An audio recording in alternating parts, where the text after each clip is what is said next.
В Мегино-Кангаласском районе поселка Нижний Бестях живет настоящая волшебница своего сада Наталья Зорина.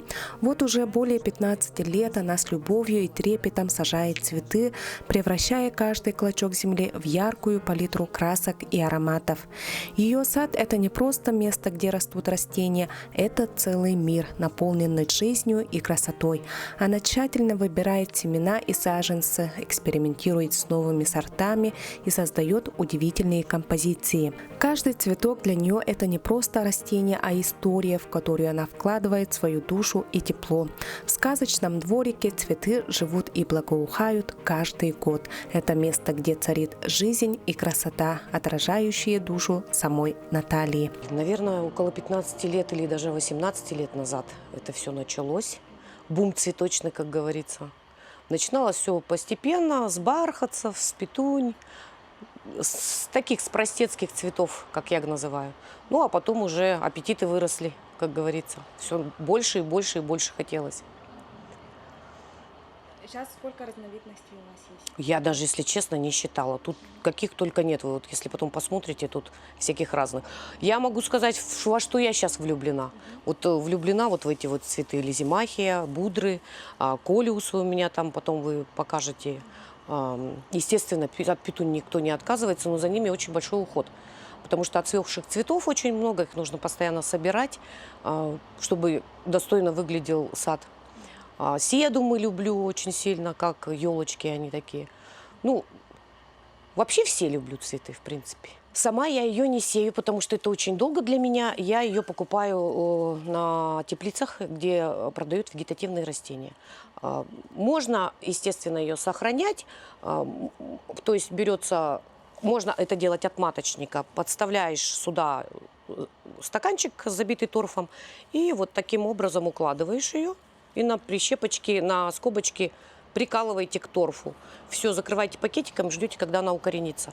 Но она очень тяжелая в выращивании зимой. Ей нужна влажность, прохлада, поэтому я стараюсь ее не сохранить. Ну, нынче хочу сохранить подвальным способом. То есть до мороза она переносит. Ее можно укрыть снегом, там еще как-то. Но я ее хочу там, где я храню лилии. Потому что у меня очень много лилий, и у меня есть специальная комната, где я храню это все. Я хочу там сохранить, а потом, когда они пойдут уже отросточки, я буду весной укоренять. С февраля месяца где-то примерно. Ну, надеюсь. Ну, если не получится, будем покупать. Будра. Тоже неприхотливое растение, это крапчатая будра. Когда-то я ее заказала с Валбериса, очень она мне там понравилась, да. Пришло в ужасном состоянии, то есть она была подмерзшая, я там не посмотрела наши условия погодные. Ну, выжила она у меня. И сейчас я всех заразила девчонок этой будрой. Точно так же она укореняется, но она прекрасно выдерживает зимний период, когда она стоит у меня ждет своего часа, как говорится, в сад. И много-много размножаю, чтобы вот добиться вот этих вот лиан. Седум – это очиток.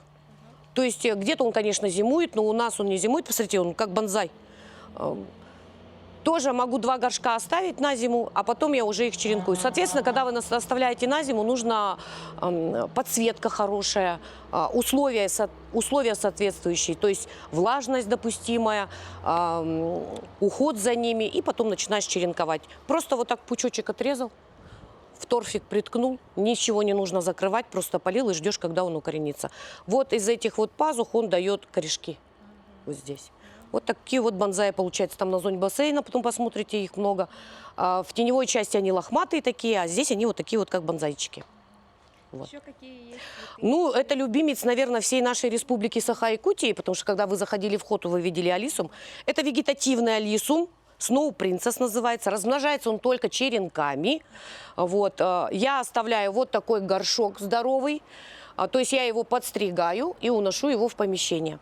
Там также любит очень сильно воду. Его любят все букашки. Не только люди, но и его все насекомые прилетают, потому что он пахнет медом. И каждых 4 дня обработки, чтобы добиться вот таких шариков.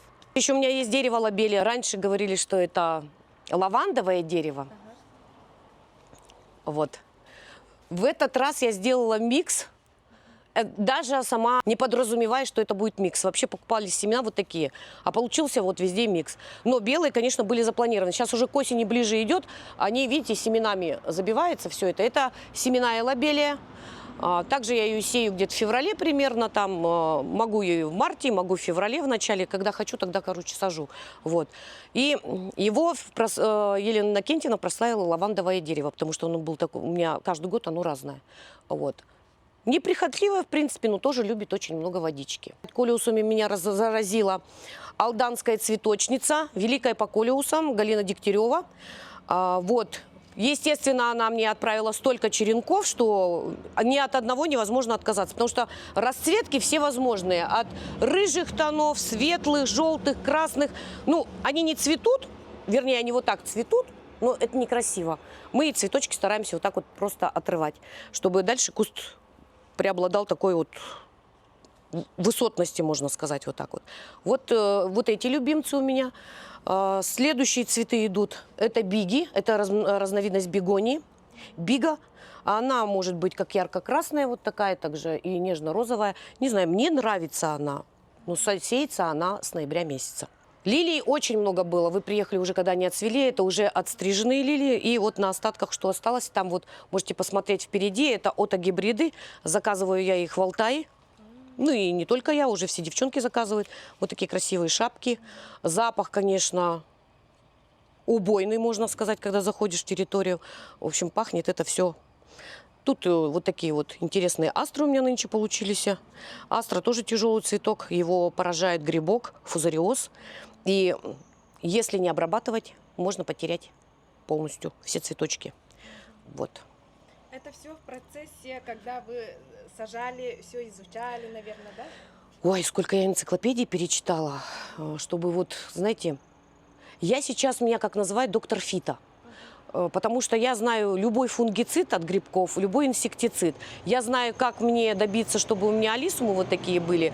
Но это, конечно, тяжелейший труд, это постоянно надо бегать. Но нынче у меня есть такая замечательная штука, у которых также у нас же группы есть же, да, мы смотрим, кто как чем пользуется.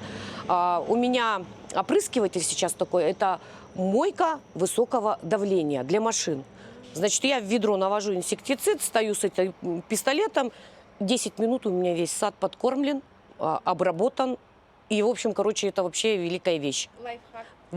Да, лайфхак. Это вообще хорошая штука. Всем советую приобрести. Ну, это у кого большие объемы, как у меня, вот, например, вот зашел, и надо это все обработать. Сюда примерно уходит у меня, ну, на двор уходит обработку, если я навожу, где-то примерно литров 50. А на алисум побольше, потому что его нужно хорошо прям так обмочить, чтобы все червячки, жучки эти погибли.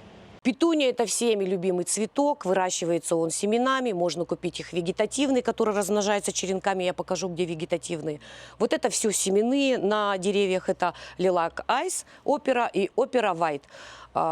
Не очень-то мне нынче понравились деревья мои, потому что вот эти вот светлые тона, они под дождем немного страдают. Ну, в общем, цветки прибивает, и какие-то пятна появляются, после обработок пятна появляются. И некоторые подкармливают их опрыскиванием, да, ну, нынче я тоже это делаю, но я любитель подкармливать под корень, потому что когда при опрыскивании, ну, на мой взгляд, портятся цветы. Они начинают пятнышками, там где-то подгорели, где-то не так попало. И чтобы не портился внешний вид куста, я лучше это сделаю под корень. Ну, обработки, естественно, это нужно делать по листу. Ничего сложного в выращивании нет. Семена разлаживаются на поверхности рыхлого торфа, рыхлого грунта. То есть мы используем Агробал ТЭС. Можно вперемешку его делать. Но это уже на ПМЖ выходим, когда вперемешку с тепличной землей или с террой, витой, или какая у вас там есть, ну, проверенная земля, чтобы была. Почему делаем 1 к 1? Потому что пересыхает очень сильно, если будет чисто в торфе сидеть. Но если вы посадите в чистой землю, это тяжелая земля для петунии, она не будет такой пушистой и такой вот прям забойной. Вот. И чтобы много было цветов. Нужно их вырывать, да? Вот эти цветочки вообще положено вырывать с семенной коробочкой. Но мы этого не делаем, потому что это столько времени надо занять. Мы просто ходим вот так обдираем их. В ведро или на пол, потом все это выметаем. Вот. Но чтобы много было цветов и дополняли они, это монофосфат калия работает. Или удобрение плантафол 20-20-20. Можно любой универсальный 18-18-18. Это 18-18-18-20-20-20. Это я вам говорю НПК. То есть Н это азот, П это фосфор и калий идет. Вот. Получается в равных пропорциях 20, 20, 20. 20 того, 20 того, 20 того. И получается вот пушистики. Но нынче они у меня не такие пушистые, как были в прошлом году и позапрошлом. Что-то дождь как прошел, какой-то атомный, и даже частично некоторые петунии умирали в таких больших горшках. Вот еще, смотрите, мы выращиваем калы. Ну, где-то они очень модные. Сейчас, говорят, очень модно дарить букеты в кал, потому что они очень долго стоят. Это картошка. То есть это луковица, которую мы тоже сохраняем. Там можно в холодильнике, но при этом нужно очень хороший процесс сделать, чтобы луковицы сохранились. А это нужно просушивать хорошо, чтобы самостоятельно отвалилась ботва. Вот. И сохраняется это все. И также потом мы это все дело высаживаем. Примерно где-то в начале мая, в конце апреля. Вот такая красота получается. Вот это вегетативное, это размножается только черенком. Не семенами, а черенком. Ну, некоторые собирают семена, но они не передадут мать, как говорится, в точности. И тоже здесь седумы, видите, вот. Они как кочечки такие зеленые, и нету ни мусора, ничего. В бассейн, то есть ничего не летит, ну, кроме, конечно, алисума. Зона отдыха. Как ко мне приезжают и говорят, Бестях-Сити. Нам Таиланд не нужен, лучше здесь. Вот это, кстати, бегония грифон. Смотрите, это живое растение. Да, это живое растение. Их здесь у меня 4 штуки стоит, вот такие красивые. Здесь у меня диффенбахия, но я ее прикрыла искусственными цветами, чтобы она не обгорела, пока она растет. Это уже ваши свои. Это мои, да, вот я срываю, чтобы они стояли. Сада, живые цветы, да? Лето я не покупаю цветы. Своих полно. Мужу говорю, почему букетик мне не подаришь? Он говорит, так ты себе смотри, сколько цветов даришь сама. Вот эту вот красивую куклу, у нас была встреча с девочками, с моей группы цветочницами. И мне вот Светлана вот такую куклу своими собственными руками сделала и привезла. Она скульптор. Видите, какая красота. А еще покажу вам красивую фигуру. Сплела ее у нас рукодельница Марина Лаурел. Посмотрите, какой слон. Просто шикарный. Руки золотые у человека, конечно. Это все украшает сад. Все эти фигурки садовые. Так у нас всегда традиционная встреча с моей группой. Мы садимся, у меня есть маленькое кафе, мы садимся, обсуждаем, там делимся опытом, как типа мастер-класса, что ли, вот так сказать. И фотографируемся. А так, если я поливаю, хожу, кто-то проезжает, все, да, пожалуйста, заходите. Идите, фотографируйтесь. Секрет знаете в чем? Это нужно все любить. Если это, как сказать, если вы посадили в сад и просто вы думаете, ай, посажу, чтобы хотя бы тут вот этот вот баллончик закрыть, не получится так. Их нужно любить, их даже можно ругать, и можно хвалить, и они это все чувствуют. Ну, это мое ощущение, конечно. Ее преданность делу и любовь к природе делают Наталью не только талантливым садоводом, но и настоящим посланником красоты. Она умеет видеть волшебство в простых вещах и делится этим с окружающими. Каждый цветок в ее саду – это символ надежды и любви, а сам сад – это оазис спокойствия и вдохновения, который наполняет сердца людей светом и радостью.